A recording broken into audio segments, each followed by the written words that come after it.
Hi everyone. Can everyone hear me all right? Like thumbs up in the chat window or something.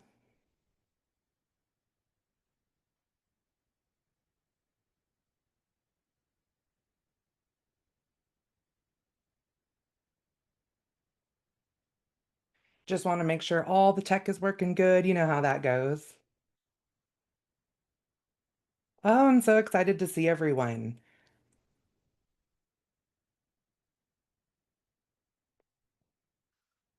So, I'm gonna kind of get going. It's recording already. If you guys have any questions while I'm going through, go ahead and throw it in the chat. If it's something we want to answer right then, I'll make sure I answer it. And if not, we'll get to them all at the end. So, my name is Kody Hanner. I am the owner of the Homestead Education, and I travel all over to homesteading and homeschool conferences to help people learn how to homeschool like a homesteader. And so I wanted to take the opportunity to come online and teach you guys for everybody who can't always make it to my events. So, who here already homeschools? You little like show of hands in the chat, or that's awesome. And do we have any homesteaders? People who are already like out there mucking the stalls. Love it. And I always say like the core of homesteading is actually like moving down like the scale of self-sufficiency. And so if you're already homeschooling, you're already a homesteader. So congratulations, guys, you're all homesteaders already. But has anybody wondered why homeschooling and homesteading have become so synonymous over the last few years? And it's because it's a focus on home. Our core families have been like pulled apart where kids are in school, parents are working, and this has been this way for several generations. And what's happening is we no longer have a focus on home. We're not learning at home, we're not working at home, we're not cooking at home. And our kids feel that. And I think we feel that as a nation. And that is why the homestead and homeschool movement has just exploded over the last few years. So, my husband and I, we were, let's just say, the unlikely homeschoolers.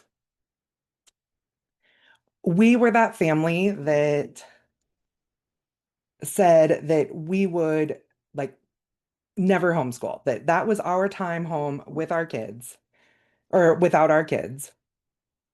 And can you guys all see my screen? Okay, awesome. Having a little bit of technical difficulties. You gotta love that, right? Just trying to make it go to the next slide.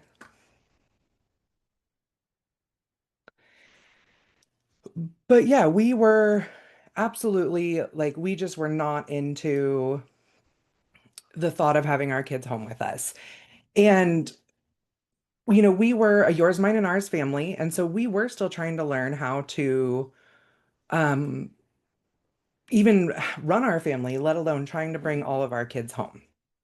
But then everything changed when my husband got diagnosed with end-stage liver disease.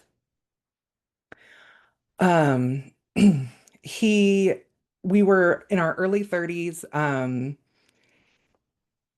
and I mean, it was devastating. We, I'm sorry, I'm really trying to get to the next slide, so I keep thinking, but it was really devastating at 30 something years old to get an end stage diagnosis of liver disease. We had only been married for just over a year. We had a new baby, we had four older kids, and they told us that he had a year to live with really no explanation. And so, I mean, after a sobbing phone call to the VA doctor, I he probably just wanted to get me off the phone. I don't know. Whoops. Now we're moving. He probably just wanted to get me off the phone. But after, an hour-long sobbing phone call, he finally goes, "Okay, if you have a healthier lifestyle, it might improve his quality of life." Like, are you kidding me? Like, he couldn't just say that to me? So from there, I mean, I went all in. My husband, I don't know that he was completely in on it, but I went all in. We sold everything. We bought our farm in North Idaho and started growing all of our own food. And it's been 8 years, and 6 years into that, we got he got the like re-diagnosis of a completely healed liver, which I mean, it just mind-blowing how wonderful that was. And that was all strictly from growing all our own food, being more intentional, and going non-tox, which is what everybody is doing right now. But yet, that's not what they're teaching us in the doctor's offices. It's not what we're being taught in school, and that is so important for our children. So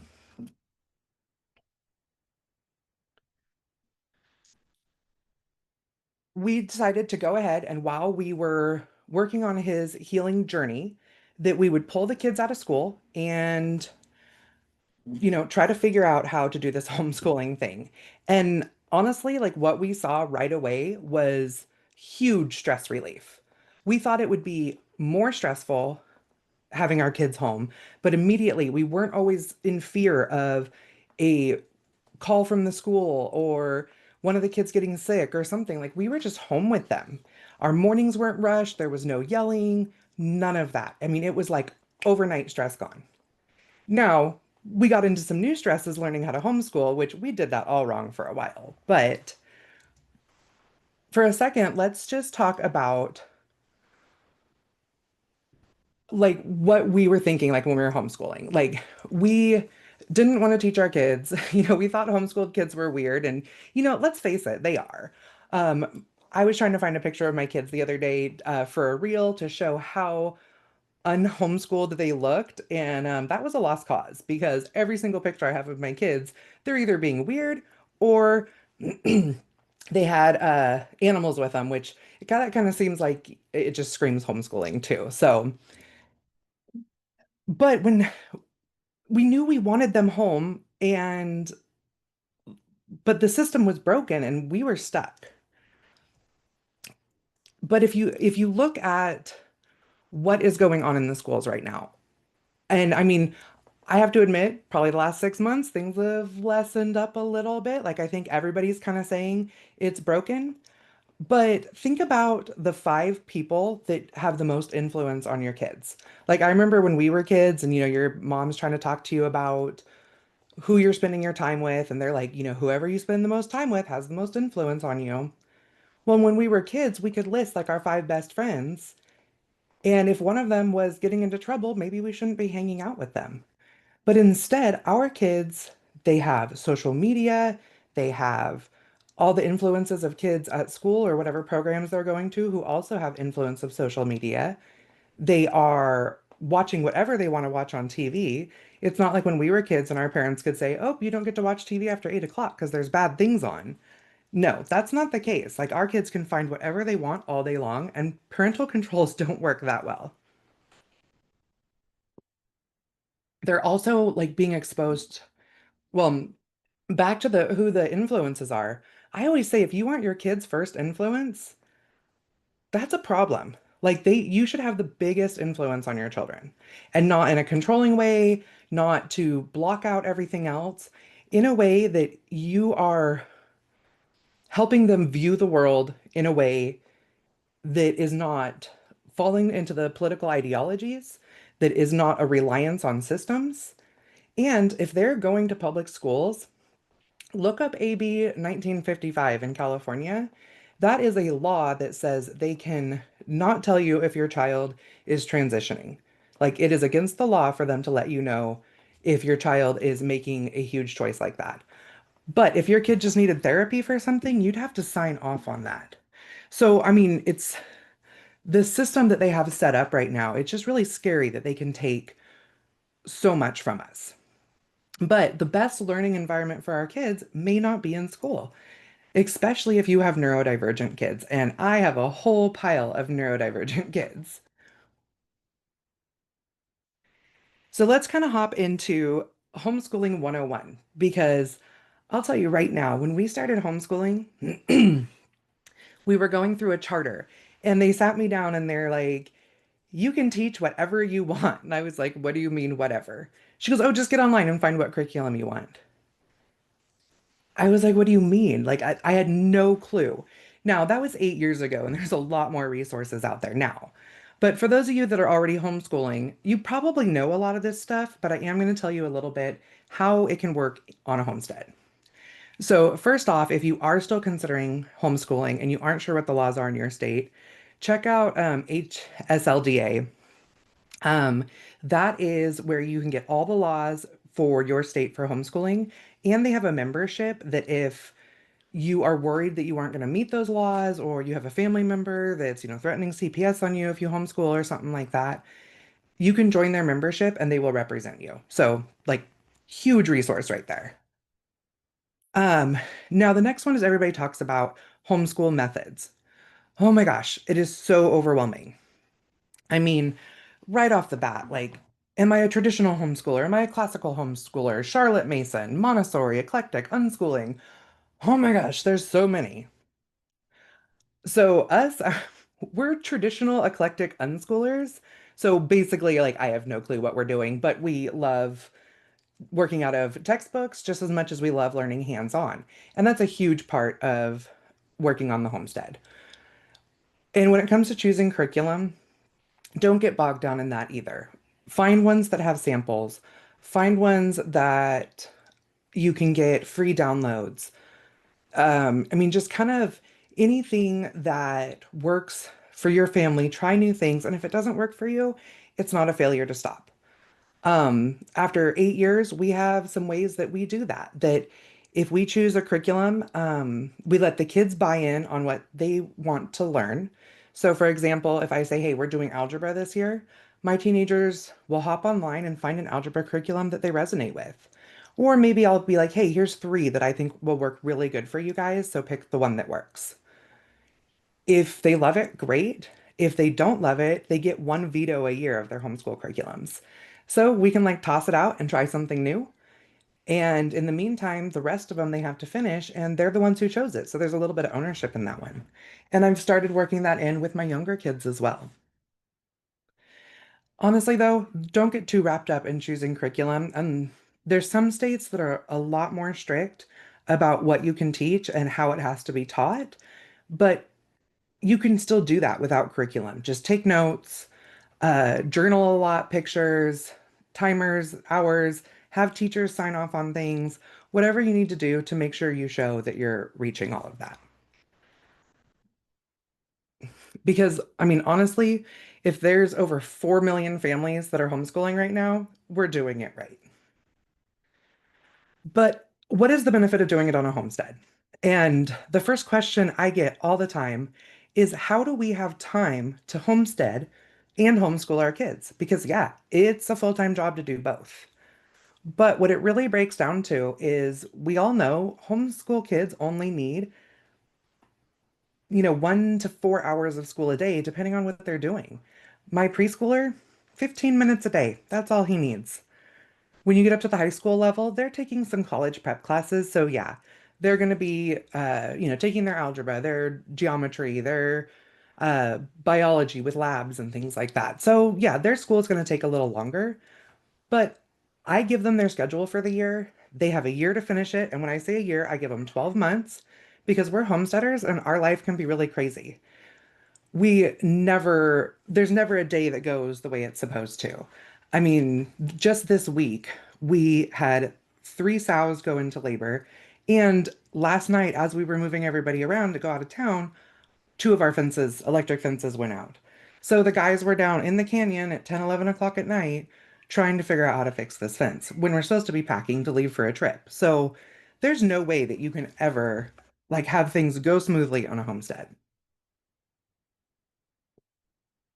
So with that, my older kids, they have 7 days a week for 12 months to get their schoolwork done. I put it on a spreadsheet. They take that spreadsheet with their weekly planners and they plan in what they have time for based on what we're doing that week. And if they get behind, they come and talk to me and tell me what the plan is to get caught up or to maintain their schedule for the year. It just in that is teaching an amazing life skill of time management, which with neurodivergent children, having that actually be one of their assignments can be such a huge piece for them. It's amazing. Now, another thing is when you have the homestead, the kids are part of the labor force. I mean, it's not like I'm out there slave driving my children. This is part of our life. Everybody helps because everybody benefits from this homestead.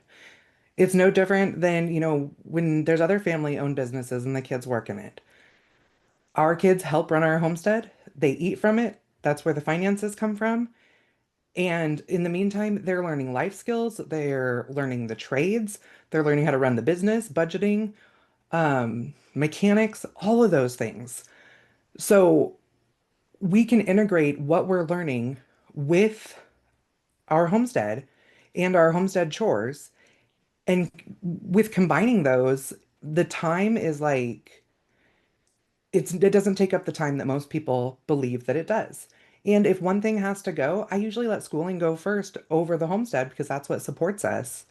And if the kids don't finish one of their curriculums for the year, that's all right too, because they probably learned so many other skills that year that it doesn't really matter if they finished writing one essay on a literature assignment or something.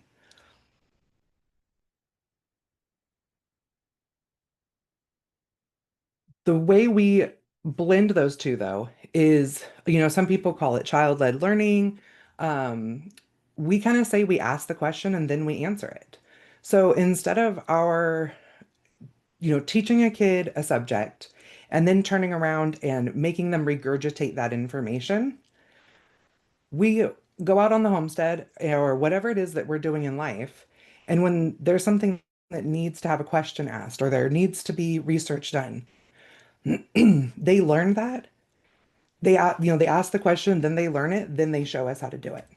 So, something like working in mechanics, instead of us just going out there and showing the kids and then expecting them to be able to do it back or just showing them a video and making them take a test or something like that,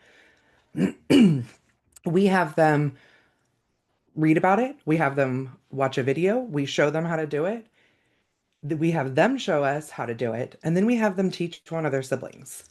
And I mean, it's the Socratic method, but it just solidifies that so much with the kids with the hands-on learning.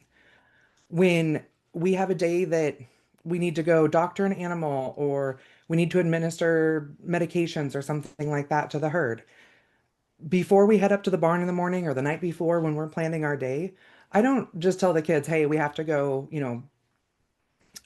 give all the pigs their iron shots.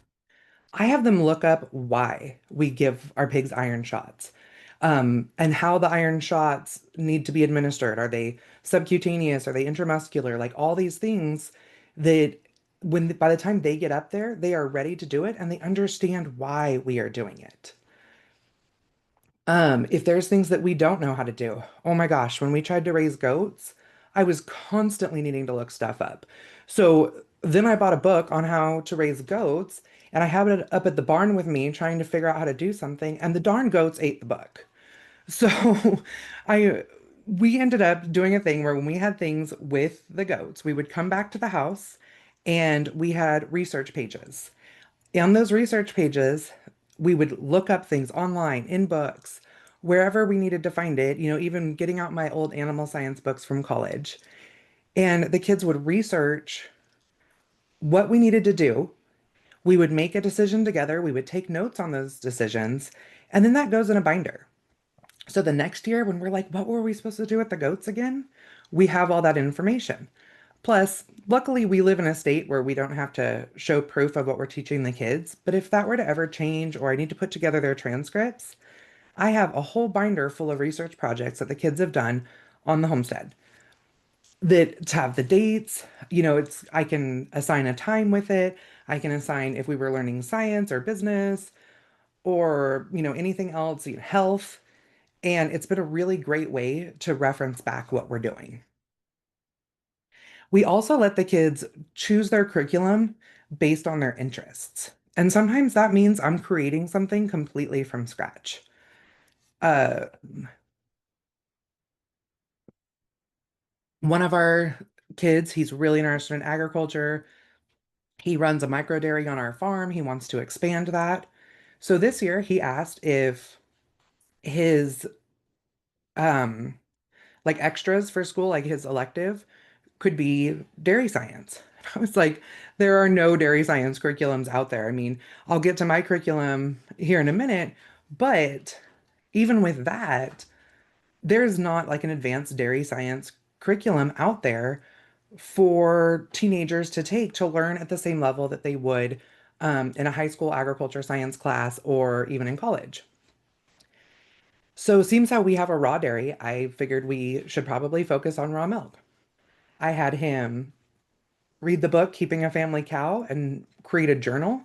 I had him um, take the Raw Milk Institute course, which is all about food safety with processing the milk, how he needs to clean the jars, how he needs to care for his animals, all that stuff. I had him read the book by Derek Josie, Industry Worth Fighting For, which is about commercial dairy farming.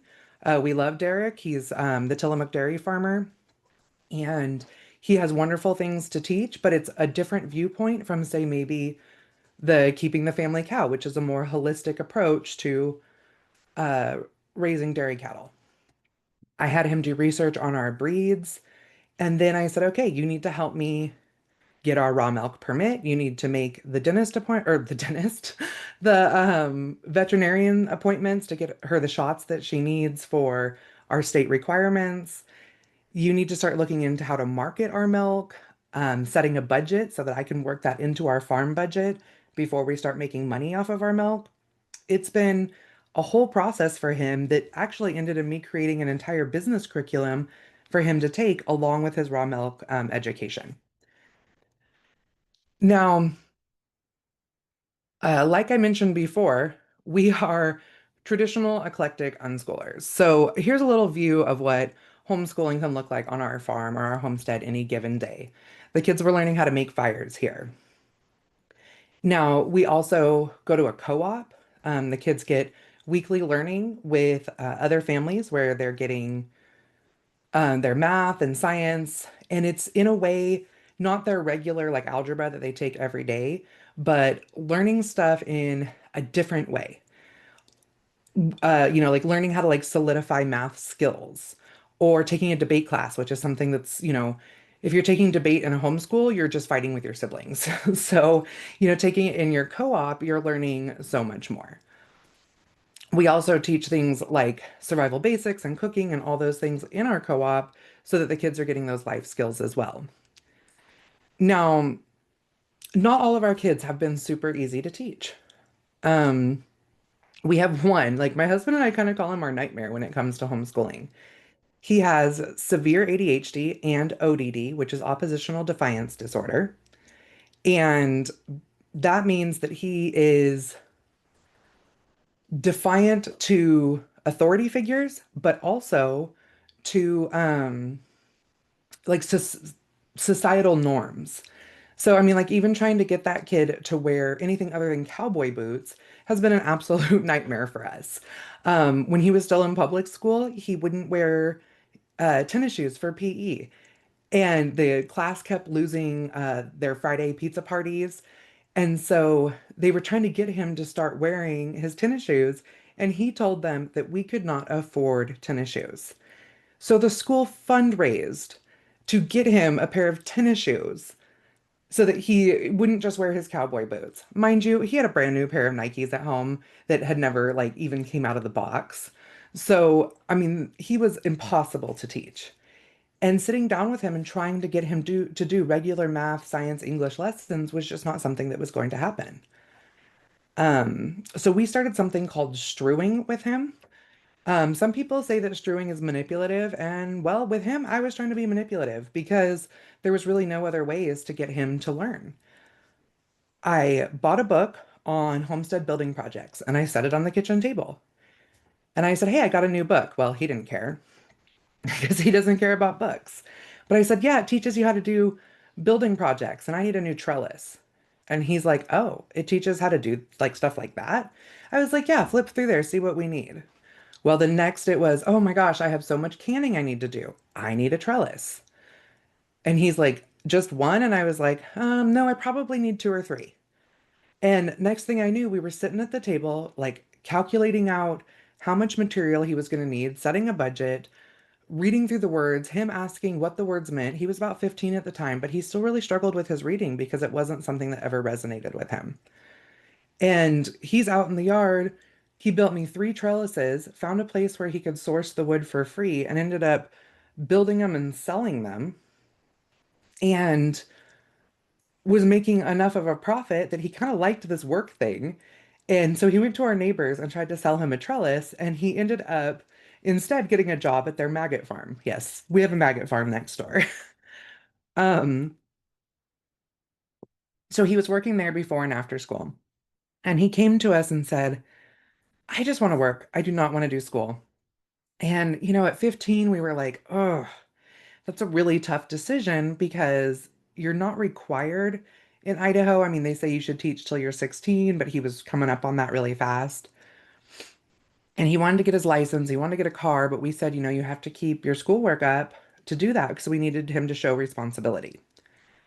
So our agreement was that if he got the job, the way he could show his responsibility is if he saved up enough money to buy himself like a quality running vehicle and get his pay for his driver's ed, pay for his insurance, pay for his cell phone. Once he had all of that money saved up, that would show us that he was responsible enough to not only get his license, but probably just stay working because that's a better place for him. Well, he was able to do that in 6 months and got offered a second job learning how to be an electrician's apprentice. He's now 20 and has been working for an electrician for almost 5 years. He's getting ready to go back to school to get his official certificate on that. His choice completely. And he makes $55 an hour at 20 years old and runs the crew. So, I mean, it just shows that not every child is going to learn exactly the same way. Where on the flip side, our daughter is very interested in learning. She's 16. She wants to be a vet. You can see here in that picture, she had made us a ton of broth. She does a lot of our prep cooking. She does um like plans what's in our pantries. She makes lard. She makes raw dog food. I mean, she's like really on top of it with that stuff and keeps us stocked. She just lets me know what I need to order. And it's been absolutely amazing to see her blossom into that management role that we have for our children on the farm. With that, I tried to find a cooking curriculum for her because that's what she wanted.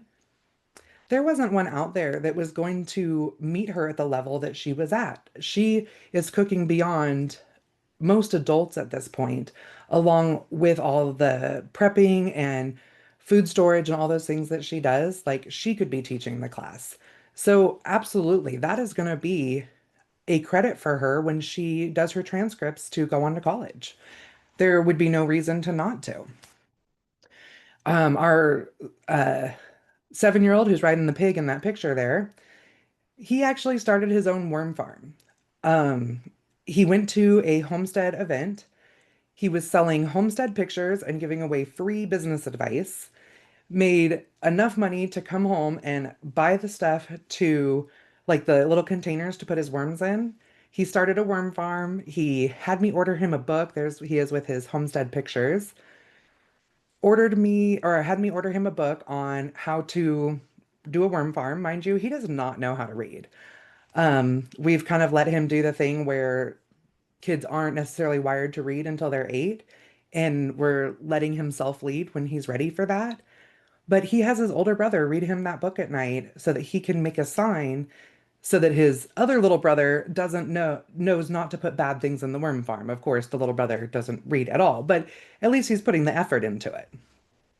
He's actually even gone to 2 stores locally to try to set up a contract to sell his worms through their store. So, I mean, this kid is on it, and I'm not worried that if he only gets a few days a week of school because we are out living life. And I mean, he can explain to people how our farm runs and stuff better than most adults would be able to. And that's because we give him that trust. And that's just such a huge piece to raising kids on the homestead. So, for a minute, I want you to think back to what I'd said at the beginning about how my husband and I did not want to have our kids home with us because we didn't want to spend all day with them. Think about how you would feel if your husband or your boss or your parent or one of your friends said that they don't want to spend all day with you. Like, oh my gosh, I couldn't imagine not spending all day with my children now. And it would make me feel really bad if somebody had said that about me. So I want you to write down what your goal is for homeschooling and or for homesteading or for both and how to do that together. Because there's days that it's hard and you need to have something that reminds you why you get up and do this every morning. And that even on the days that it's not perfect, that it's worth it. We were designed sociologically to raise our children at home with us and learn from us while we're still learning from the generation older than we are. Families were raised on farms together, the multi-generational farm that has affected the way families look at um, their relationships. It's been massively affected over the last 75 to 100 years. So take advantage of this opportunity to have your kids home. I think it works out to an extra 1,500 hours a year that you're spending with your children. You're learning skills together. You're showing them that you're willing to learn. Because I mean, I know that when you're homeschooling your kids on a homestead, you are constantly needing to look something up. And showing your kids that you're willing to do that, that you're willing to learn it, that you're willing to learn a new skill, it's going to make them have a whole new look on what being a lifelong learner is. And remember that your homeschool doesn't have to look like everybody else's. We are all in different states. We all have different family dynamics. We all have different learning aptitudes. We all have different interests. The best advice that I've ever received in my entire life, it was literally life-changing, was do not take advice from someone or do not take criticism from someone who you wouldn't go to for advice. So that could be anyone that is not the way you want to model your homeschool or your life or anything else. That could even be, your mother-in-law may have homeschooled 10 children and was an amazing mother, but she's not homeschooling kids in today's world. So she may not always be the best person for advice. And that's okay. You can go to her for advice on raising like wonderful children because obviously you married their child. Um, and just remember that you can change as you go to make that work. Um, I already covered this. So let's talk for just a few minutes about how homestead science and the homestead education can help you. We have homeschool curriculum. I have a book on raising self-sufficient children, and we have games that reinforce the curriculum that we teach. For middle school and high school, I have my introduction to homestead science, and guess what? Moms and dads love it too, because it is comparable to my intro to ag class in college. I wrote all of my curriculum because when we started homeschooling our kids, I was devastated that there was not an agriculture science curriculum on the market for homeschoolers. That's what I wanted to teach. I had my degree in animal science. I had worked in commercial ag for 10 years, and I wanted my kids to love agriculture the same way I did. And there was nothing out there to integrate it with their studies in the way that actually resonated for a child that is at home, learning on the homestead, growing their own food, and honestly, just for any child that needs to know where their food's coming from. I mean, my goal with it was to reach an entire generation because even the kids that take agriculture classes in college, it's learning commercial agriculture as a vocational trade. That has its place. But then kids also won't take home economics because they think it's just learning how to cook and or how to be a housewife, and that's not the case either. So homestead science is a perfect blend of small scale farming, self-sufficiency, while getting all of the kids science, and then there's business and writing and math and all sorts of other things. For the high schoolers, I also have a family style survival basics. It's great for kids from 8 to 18. And my new one, Homestead Economics, which is a half a credit of economics and business. I will be coming out with accounting soon, so it would be a full year business credit. In the meantime, you can always add that in through an internship or taking another accounting class. For K through fifth, I have the Homestead Alphabet. I have Build Your Own Homestead. That's the Little Learners Homestead Science, where the kids are building a mock homestead as they work through the entire year. With the expansion pack, they're getting all of their science and sociology behind it. It builds so much life skills and character for these kids. It is amazing. They also have the survival basics and releasing today, the day before summer starts, I have my new Summer on the Homestead activity book. It is 12 weeks of learning all about the homestead with hands-on activities and games and stories. It's going to be an absolute blast. Other things where I can help you is I have the Homestead Education podcast. We have almost 150 episodes. I have a teaching guide that I'm going to be sending all of you guys after this on how to take notes on your homestead for your kids' science requirements and your hourly requirements. I also offer business coaching and life coaching. And the life coaching is how to set this up on your homestead, how to work all these things in and integrate them so that it doesn't feel like work, it just feels like life. Either put them in the chat or you can pop on live and ask your questions. And we can talk about anything homesteading, homeschooling, or any of my curriculums.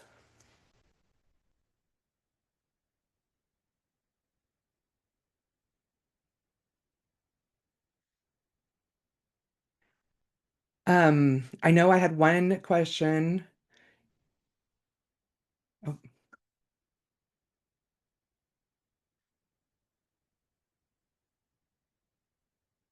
so we had a question come in. Is this a curriculum that could be taught in a homeschool co-op that meets once a week? Absolutely. So I have a couple different curriculums that work really well in a co-op. One of them is the Survival Basics. It was actually designed for our co-op. So it's 15 lessons that would be one for each week. With the little learners, I've done that several times in our co-op. I know a lot of people who have. It's you just take the lessons are broke down into 4 weeks. And so you just do like 2 weeks in one class period and just kind of, don't do some of the worksheets and stuff. Like some of those, I try not to do any busy work, but some of them, not every single one has to be done. Now, if you're doing it in a full year, because a lot of ours are semester ones, but if you're doing a full year, you can absolutely add in the build your own homestead part. You can either do it where the kids each have their own poster or they build it in a binder, which is just as fun. For the Introduction to Homestead Science, that's a rather intensive course, but it 100% can be done in a co-op. Just most co-ops that have used it don't teach it in its entirety. They'll pick a couple of units and teach those really in depth, or pull out the projects from each unit and do those projects within the class.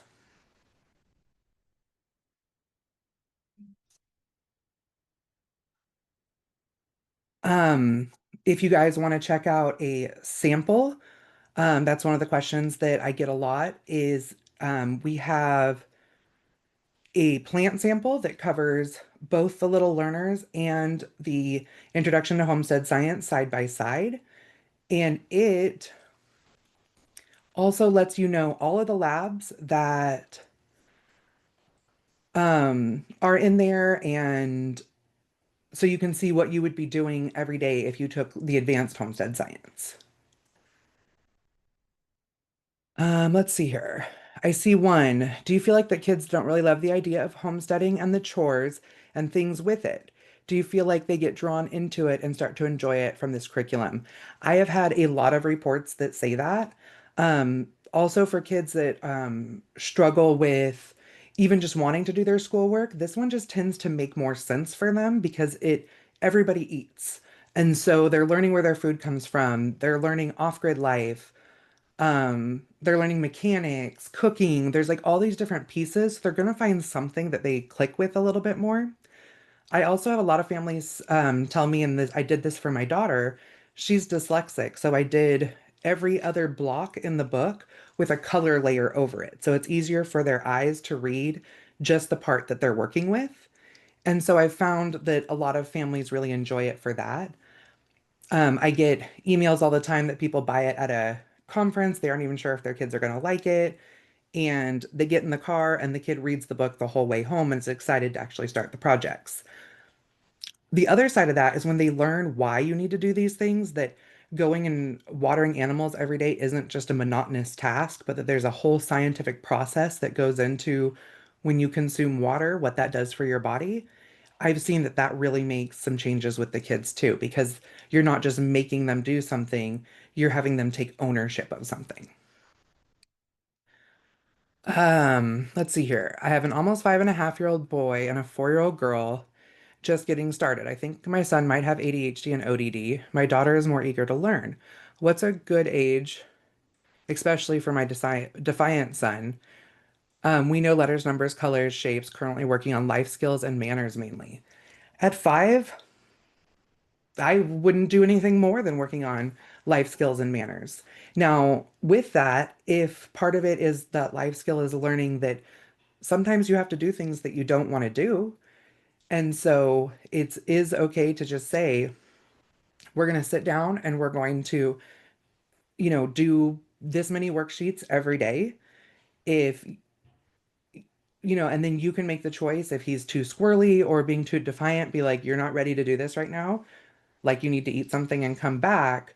But one thing with defiant children, they say that children don't manipulate, but it is so hard with the ones with oppositional defiance disorder. They will learn, oh, if I start getting squirrely, she'll make me have a snack and come back. So a lot of times I would do, well, you need to finish this worksheet, and then I think we both need a break. That type of feeling. But I wouldn't push structured school on him till minimum 6, if not longer. And you work on building that relationship and working through the tasks of how life just kind of works. And like I said, that includes doing things that you're uncomfortable with or that you don't want to do. Because if you try to combine the things they don't want to do with school, it's going to be a lifelong battle. Find things they want to learn and integrate them together.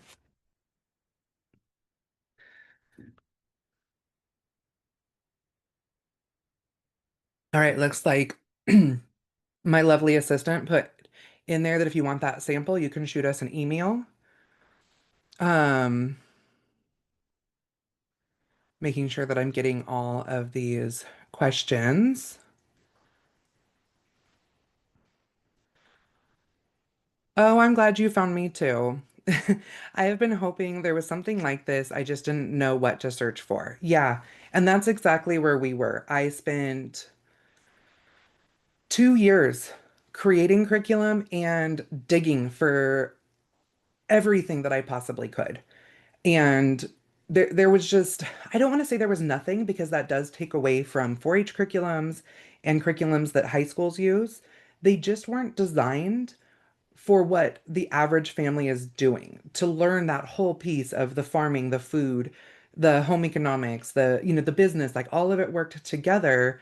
That wasn't just a cooking class or wasn't just a vocational agriculture class, that it could be something combined. And it is not only is this what has worked best for our family, I feel so blessed to be such a big part of this homesteading and homeschooling community where our curriculum has completely blown up. It's been wonderful to see how many people are eager to learn this type of information.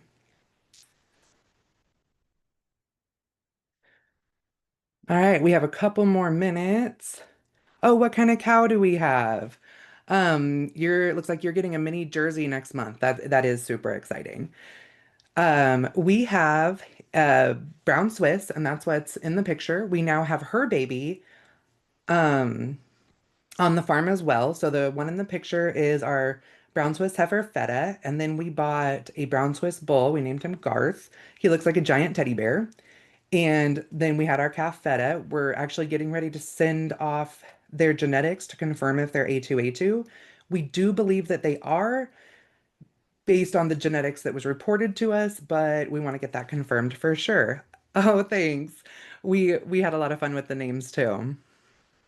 Okay, so any advice on homeschooling and homesteading with a large age gap?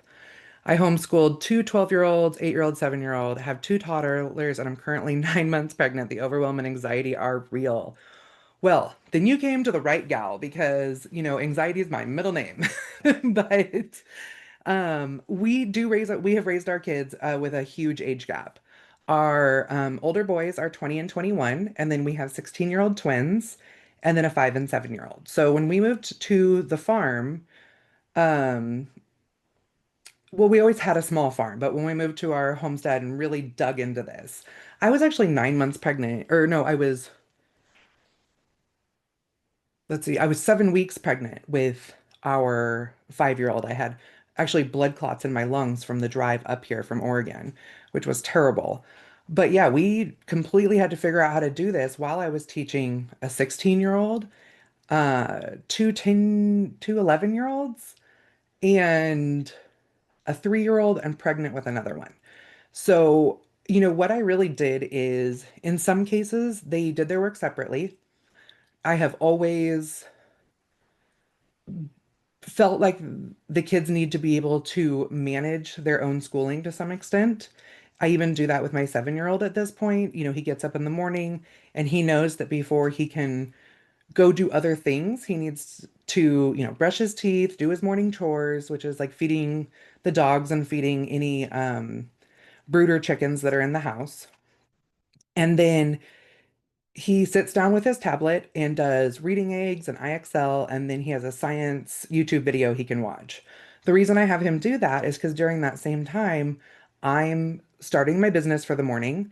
The older kids get back to the house, and then I get them started with their school. But at 16, they have their own routine. They can read. I'm just kind of here to balance them, to make sure they're doing what they need to do to fill in the blanks. But then at that point, I can switch over and I'm available to spend a little time teaching my 5 and 7-year-old. But because they really only need such a small amount of school, there's no reason to try to be teaching all these age gaps at the same time. Get the older ones working a little bit more independently and have the little ones like, our his tablet time is kind of like a morning basket, except for because I have to get my business running in the morning, I don't have time to sit down and do a morning basket with him. And sometimes my husband will pop in at that point. He's a disabled vet, so he's home with us. He will pop in and, read a book to the little boys or something until I'm ready to get going. Um, but yeah, even if you need to take 6 months off, do it. Let's see, I see you have two 12-year-olds. Honestly, at 12, they can probably manage themselves and have them start teaching the toddlers. That's another one that my 16-year-old daughter, she's dyslexic, and I had a really hard time like re-going over all of the phonics with her and stuff because it was frustrating to her. It made her feel really low about herself. And so about 3 or 4 years ago, I bought an all about spelling course. And a couple days a week, she sits down with her little brother and teaches him his phonics after I do his reading and stuff with him. And it's teaching her the phonics while she's teaching him from a script. And it's made her spelling and reading so much better. And she feels like she has a purpose. That is such a huge piece of teenagers today. And even as adults, we don't have the same purpose that our bodies were designed for when it came to, growing our own food and providing for our families. This gives my children so much more purpose and will help them with their anxiety. Okay, if you've never homesteaded before with animals, um, what would I start with? Well, everybody says start with chickens. They are great, especially if you're expecting your kids to do some of the responsibilities because they're low cost. If, your fences aren't perfect or a kid messes up and you end up losing a chicken or something, it's a bummer, but it's not devastating to your family or to your finances. Not that I'm saying you should just go like off your chickens or something, but it's one of those things that you can definitely it's less of an investment and it's a good way to learn while you're getting things going. Now, if you're like ready, like we want full freezers at the end of, the year or something. I tell people to start with pigs next. They are pretty easy to get started with. They don't cost a ton. You can feed out a couple of pigs on, you know, like a 10 by 10 or a 10 by 20 pen. You only have them on your property for about 6 months, and it's about half a ton of feed per pig to feed out. So, I mean, you're spending only a few hundred to $1,000 maybe over the course of 6 months to feed out a pig. And at the end of the season, you have, a full freezer, or you can sell half of it and make some of your money back for next year. So that's always a really good one to get started with. And plants, so asking about plants and what should they start with for food. Um, that one is, I used to be a black thumb and I even lived in California where you can grow anything.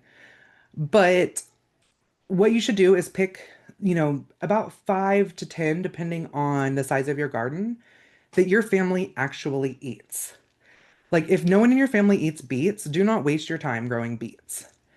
Start with tomatoes and greens and maybe onions or garlic, herbs. I have some oregano that I can't kill. I mean, it's came back 3 years in a row. So, starting with some of those easier ones to grow, tomatoes are really easy to grow, even with short growing seasons. My tomatoes are a foot tall sitting on my porch right now, and it's the end of June. But in North Idaho, that's right for us. Um, so yeah, if your family doesn't eat it, don't try to grow it. You can experiment with things once you get it locked in. Don't try to grow all your own food the first year. It's going to feel overwhelming and possibly really devastating. Just really focus on the ones that you're actually going to eat and you're going to enjoy and that you have time to process at the end of season. Let's see here. I'm one of those people that feels like if we don't do a certain amount of time on school, I'm failing. This feels like a kind of scary step, but a step I want to take. So I agree that there's a certain amount of time you probably should spend on schooling. We do it year round, so I'm able to stretch that out a little bit or take a week off if we need it. Um, my kids are totally fine with doing school on a Saturday if I promise them a hike on a Tuesday. So we kind of just make that adjust a little bit. Also consider, even though your kids are, if they went to public school, they would be there for 7 or 8 hours. Consider the amount of time that's spent in between classes, instructors trying to get kids to calm down, teachers trying to re-explain the same step 20 times, the one kid who keeps shouting out in class. They probably only get 10 to 15 minutes of instruction, and then a lot of times they're sent home with a ton of homework where there's no extra time for anything where you can teach your kid the entire subject and they can do their schoolwork I mean, depending on the child, even a high schooler, a half an hour per subject. Like I mentioned before, my daughter taking a bio class, she has her lab with it too, and that takes more time. But there's no reason that my kids need to spend more than about my high schoolers 3 to 4 hours a day on school because when you condense down what a public school program is doing, you are meeting those same hours. It just feels different. Plus, all the other things you're doing with your kids. I mean, yeah, if you get done with your 2 hours of school and they go sit on Minecraft for the next 10 hours, they're probably not getting the same life skills. But if you're going out and exploring life or running a homestead or involving them in these things or going hiking or just anything else that you could be doing, even watching a documentary together in the afternoons, that's all school and it's going to create more well-rounded children than a student who is forced to sit at a table for 7 or 8 hours a day learning uh, you know, reinforcing topics that they would have learned the first time just in a comfortable state. All right. I think that's about all the questions. I have really loved answering these for you guys. I have to say, it's probably one of my most favorite things to do. If any of you need any clarification on anything that I answered, feel free and reach out to me. The email address that's in the chat, or if you found me on social media, you can always message me there. And we'll send you guys the recording of this here in just a couple hours when it pops back up, along with a free download and that 25%. And don't forget about my new one, the Seasons on the Homestead, because it's really fun for the little guys. It was so great getting to chat with all of you, and I hope to continue this relationship with you guys.